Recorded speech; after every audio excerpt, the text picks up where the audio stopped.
And how would someone go and learn? Is there any good resources to learn about how to make your own cleaning products? Like you mentioned, the vinegar, the baking soda, the water, or borax. It seems a little, I feel like people, you see this in the plant-based world where people don't get started. They don't do it because they feel overwhelmed by all the information or just starting something new. How would someone get started with this? Where can they learn about how to do it?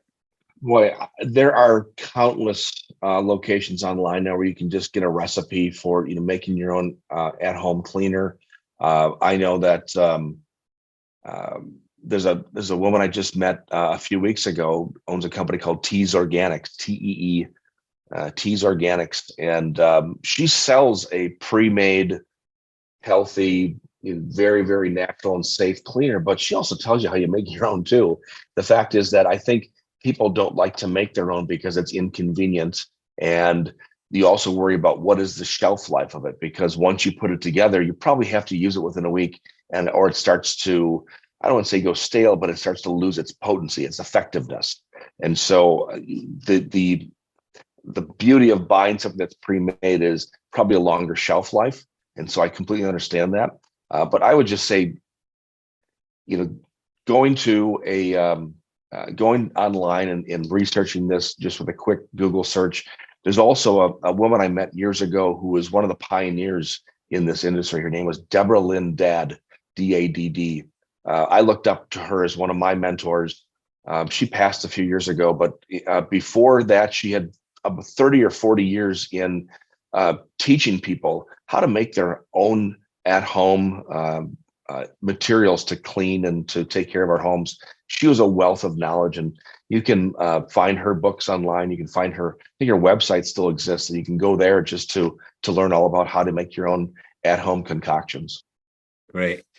What measurements do you use to decide what is healthy for our home air, for water, for EMFs, and exposure to toxins and chemicals? And I can break that down for you if you want me to repeat that. That's a great question, Michael, because years ago when the EPA started regulating VOCs and volatile organic compounds, they did that solely, and it's still being done today, specifically for outdoor air pollution.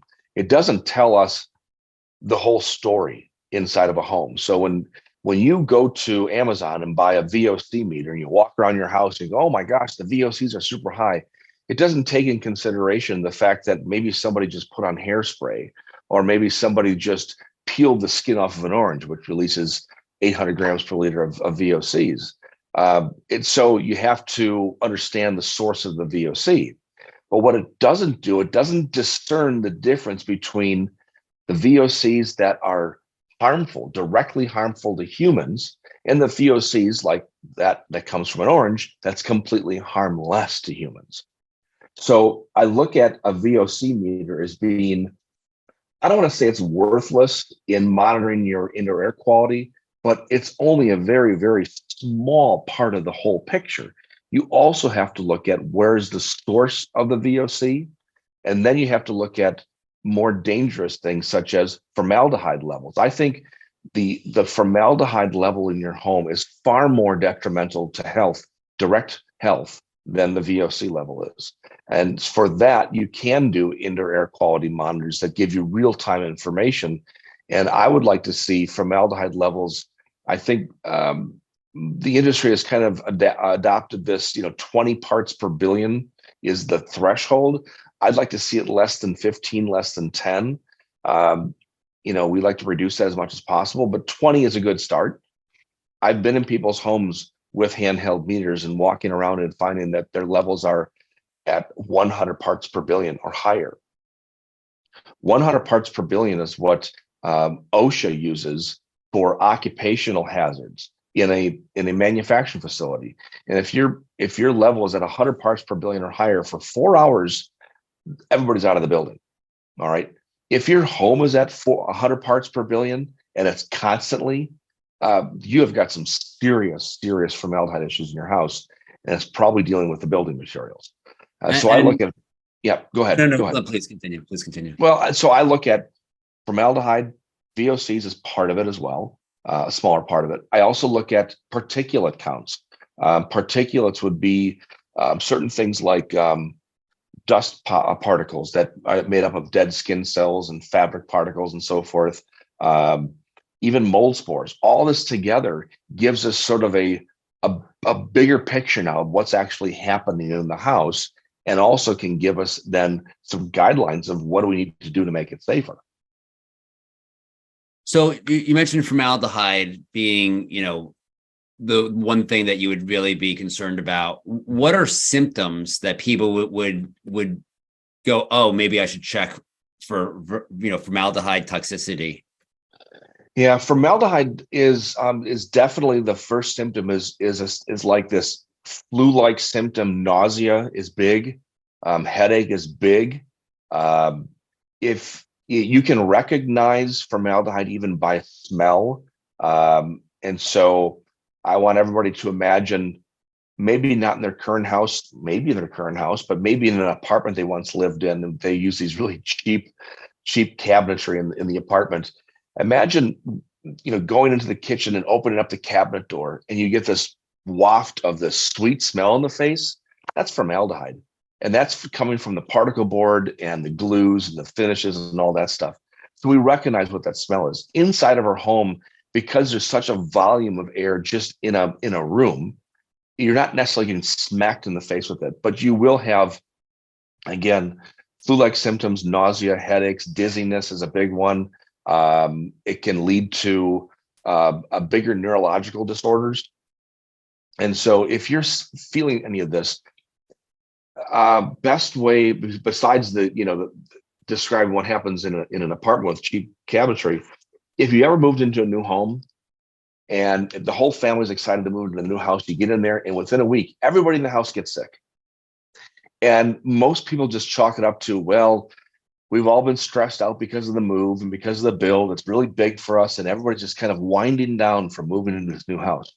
It's not the stress. It's the fact that your home has typically a high formaldehyde count from the building materials that were used, and because there's also a high moisture reading in the house because of all the building materials, it exacerbates the off-gassing. So your home needs to be cleaned up and needs to be purified, and that's through fresh air purification, maybe even removing and replacing some of those materials that you use, because there's really no way to completely purify a home if you still have that off-gassing carpeting or those cabinets that are causing that problem.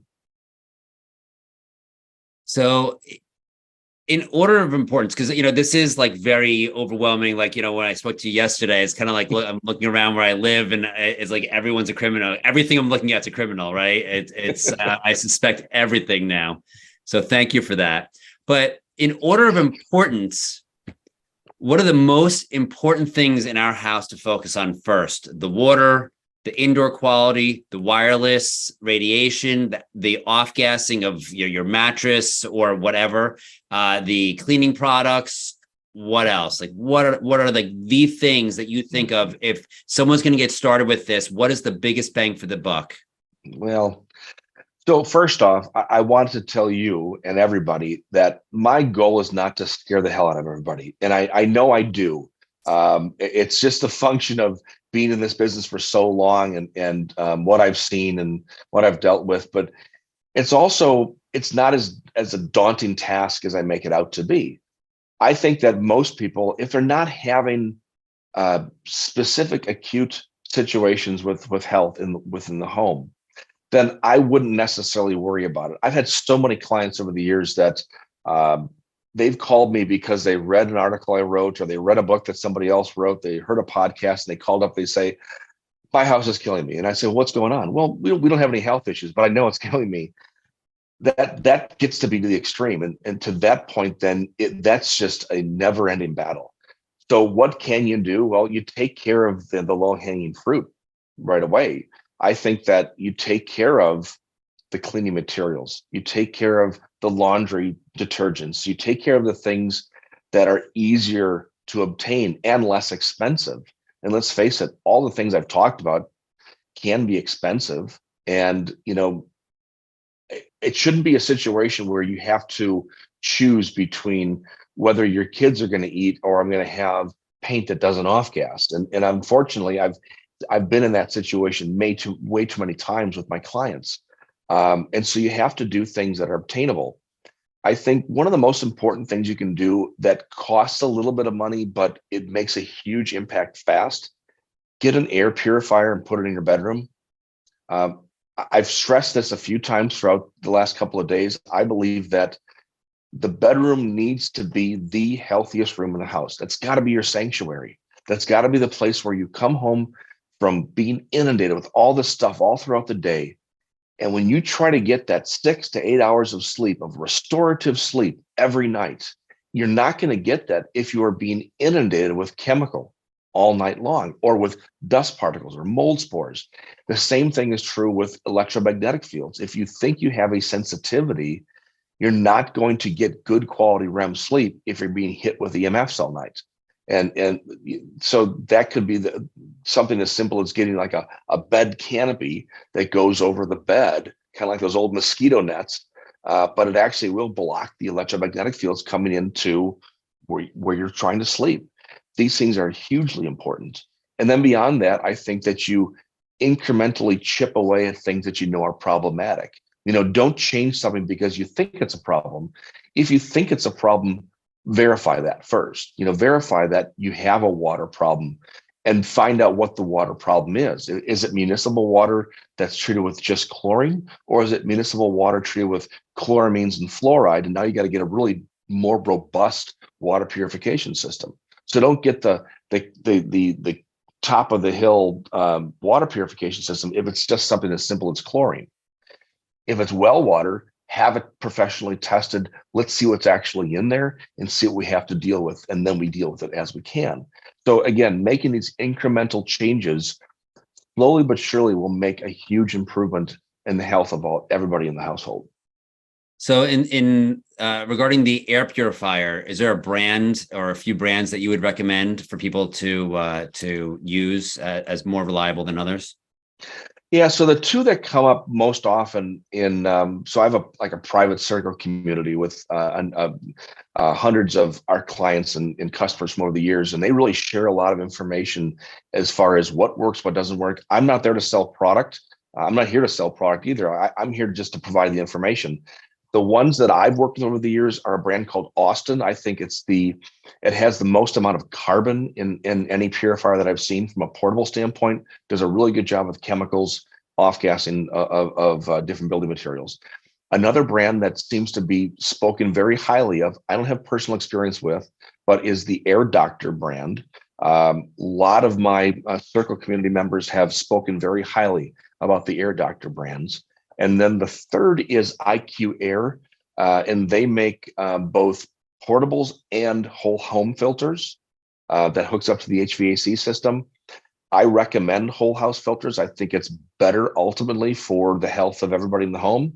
If you do have an acute health situation with somebody there, again, put a portable in the bedroom as well as the whole house purifier. I work with a brand called Solace Air RS4. I've personally installed that in dozens of homes across the country, and it's worked very well for people.